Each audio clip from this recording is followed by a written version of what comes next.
బాలకృష్ణ, ఆసిన్ జంటగా నటించిన లక్ష్మీనరసింహ చిత్రం సాయి గణేష్ బ్యానర్పై నిర్మాత బెల్లంకొండ సురేష్ నిర్మించిన ఈ సినిమాకు డైరెక్టర్ జయంత్ సి పరాంజీ దర్శకత్వం వహించారు.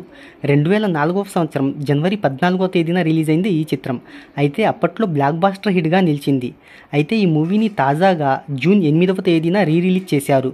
ఇక ఈ మూవీ వివరాలు ఒకసారి చూసుకున్నట్టయితే అప్పట్లో ఈ సినిమాకు సాంకేతిక నిపుణుల రెమ్యునరేషన్తో పాటు ప్రమోషన్ల ఖర్చులు అన్నీ కలుపుకొని 10 కోట్ల రూపాయల బడ్జెట్తో నిర్మించారు.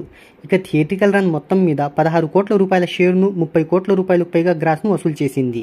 ఈ సినిమాలోని డైలాగ్స్, పాటలకు మంచి క్రేజ్ ఉండడంతో సినిమాను భారీగా రిలీజ్ చేసేందుకు ప్లాన్ చేశారు. 4K క్వాలిటీతో 4K కన్వర్షన్ కోసం భారీ బడ్జెట్ను కేటాయించిన ఈ సినిమాను అదనంగా ముస్తాబు చేసి ఓ పాటను జోడించి మరీ రిలీజ్ చేశారు.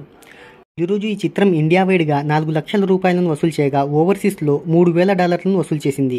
అంటే ఇండియన్ కరెన్సీలో 3 లక్షలకు పైగా వసూలు చేసింది. ఇక తొలి రోజు మొత్తం మీద 7 లక్షల రూపాయలను రాబట్టింది ఈ చిత్రం. ఈ సినిమా పూర్తి స్థాయిలో థియేట్రికల్ రన్ను కొనసాగించలేకపోయింది. ప్రేక్షకులు లేకపోవడంతో చాలా చోట్ల షోలు కూడా క్యాన్సిల్ చేశారు.